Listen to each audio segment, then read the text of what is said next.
കഞ്ചാവ് കേസിൽ ഡോക്ടർ അറസ്റ്റിലായി പത്തനംതിട്ടയിലെ ഒരു സ്വകാര്യ ആശുപത്രിയിലെ ഡോക്ടർ ദേവി കൃഷ്ണനാണ് റാന്നി പോലീസിന്റെ പിടിയിലായത്. കഞ്ചാവുമായി മുൻപ് പിടിയിലായ പ്രതികളിൽ നിന്നുള്ള വിവരത്തെ തുടർന്നാണ് അറസ്റ്റുണ്ടായത്. 2026 ജനുവരി 25-നാണ് റാന്നി പോലീസ് കേസ് രജിസ്റ്റർ ചെയ്തത്.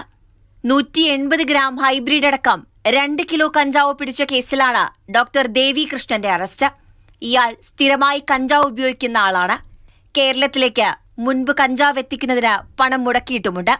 ജനുവരി 25-ന് അറസ്റ്റിലായ പത്തനംതിട്ട സ്വദേശികൾ സഞ്ജു മനോജ്, മുഹമ്മദ് ആഷിഖ് ഷാജി എന്നിവരെ കസ്റ്റഡിയിൽ വാങ്ങി ചോദ്യം ചെയ്തപ്പോഴാണ് ഡോക്ടർ ദേവി കൃഷ്ണന്റെ പങ്ക് വ്യക്തമായത്. വിദേശത്ത് MBBS പഠനം പൂർത്തിയാക്കിയ ദേവി കൃഷ്ണൻ അടുത്തിടെയാണ് നഗരത്തിലെ സ്വകാര്യ ആശുപത്രിയിൽ ജോലിയിൽ പ്രവേശിച്ചത്. കഞ്ചാവ് വാങ്ങിയ സ്ഥലം, ഇരുവരുമായി ബന്ധമുള്ള മറ്റാളുകൾ എന്നിവരിലേക്ക് കൂടി അന്വേഷണമെത്തും. DYFA ബ്ലോക്ക് സമ്മേളന ദിവസമാണ് യുവജന സംഘടന പ്രതിനിധി കൂടിയായ 1-ാം പ്രതി സഞ്ജു മനോജ് അറസ്റ്റിലായത്. അയാളുടെ ഉറ്റ സുഹൃത്താണ് മുഹമ്മദ് ആഷിഖ് ഷാജി. 1ഉം 2ഉം പ്രതികൾ കഞ്ചാവ് കൊണ്ടുവന്ന കാറും അന്ന് പോലീസ് പിടിച്ചിരുന്നു.